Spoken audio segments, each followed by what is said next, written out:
எச்சரிக்கையை மீறி திருவண்ணாமலை தீபமலை மீது ஏறிய ஆந்திர மாநிலத்தைச் சேர்ந்த பெண் பல மணி நேர தேடுதலுக்கு பிறகு பத்திரமாக மீட்கப்பட்டுள்ளார். விரிவான விவரங்களுடன் இணைகிறார் செய்தியாளர் ஐயப்பன். ஐயப்பன், முழு விவரங்கள். நிச்சயமாக பஞ்சபூத ஸ்தலங்களில் அக்னி ஸ்தலமாக விளங்கக்கூடிய திருவண்ணாமலையில் திருக்கார்த்திகை தீப திருவிழாவானது கடந்த டிசம்பர் 13ஆம் தேதி மாலை 2668 அடி உயரம் கொண்ட தீபமலையின் மீது மகா தீபம் ஏற்றப்பட்டது. கடந்த 2 ஆண்டுகளாகவே மகா தீபத்தை பார்க்க ஆன்மீக பக்தர்களுக்கு மாவட்ட நிர்வாகத்தின் சார்பில் அடையாள அட்டையை கொடுத்த பின்னரே மலையேறி அந்த மகா தீபத்தை காண வழிவகை செய்து வந்தனர். இந்த நிலையில் திருவண்ணாமலையில் வரலாறு காணாத மழை கடந்த டிசம்பர் 1 மற்றும் 2 ஆகிய தேதிகளில் பெய்ததில் தீபமலையில் மண் சரிவு ஏற்பட்டு ஒரே குடும்பத்தைச் சேர்ந்த 4 பேர் உள்ளிட்ட 7 பேர் பரிதாபமாக சடலமாக மீட்கப்பட்டனர்.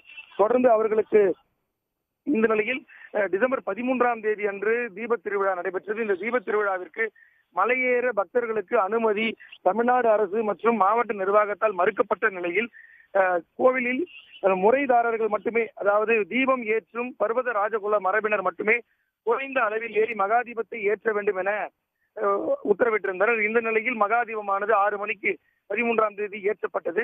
தொடர்ந்து 14ஆம் தேதி அது முழுக்க திருவண்ணாமலை மலையை பொறுத்தவரை முற்றிலும் மலையேற தடை விதிக்கப்பட்டிருந்த நிலையில் ஆந்திர மாநிலம் விஜயவாடாவை சேர்ந்த அன்னபூர்ணா என்ற பெண், அவருக்கு வயது 45, கடந்த 14ஆம் தேதி மாலை 7:30 மணி அளவில் இந்த முளைப்பால் தீர்த்தம் வழியாக மலையேற அவர் முயற்சித்துள்ளார்.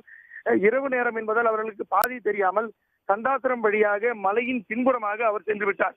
குறிப்பாக மலையேறக்கூடிய பாதையை அவர் முற்றிலுமாக தவிர்த்து வேறு பாதைகளில் சென்றுள்ளார்.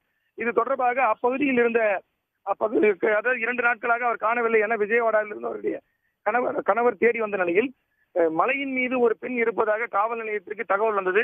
அதன் அடிப்படையில் வனத்துறையினருக்கு தகவல் அளித்ததின் பேரில் 2 நாட்களாக இந்த வனத்துறையினர் மற்றும் வன காப்பாளர்கள், வன பாதுகாவலர் என மலையின் பல்வேறு இடங்களில் தேடி அலைந்த நிலையில் அவர் ஒரு 2 பள்ளத்தாக்குகளுக்கு இடையே அவர் சிக்கி இருந்ததாகவும் அவரை பத்திரமாக வன காப்பாளர் ஒருவர் ராஜேஷ் என்பவர் மீட்டு அந்த பெண்ணை தோளில் சுமந்து பத்திரமாக மீட்டு வந்துள்ளார். இந்த காட்சிகள் தற்பொழுது வெளியாகி இருக்கிறது.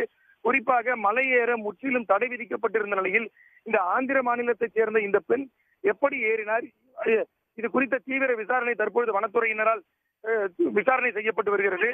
மலையேற தடை விதித்திருந்த நிலையில் தற்பொழுது இந்த பெண் அங்கு சிக்கி இருந்திருக்கிறார்கள். இந்த பெண்ணை வனக்காப்பாளர் பத்திரமாக மீட்ட நிகழ்வும் இங்கு திருவண்ணாமலையில் நடந்திருக்கிறது. உடனுக்குடன் செய்திகளை தெரிந்து கொள்ள சன் நியூஸ் பெல் ஐகானை கிளிக் பண்ணுங்க.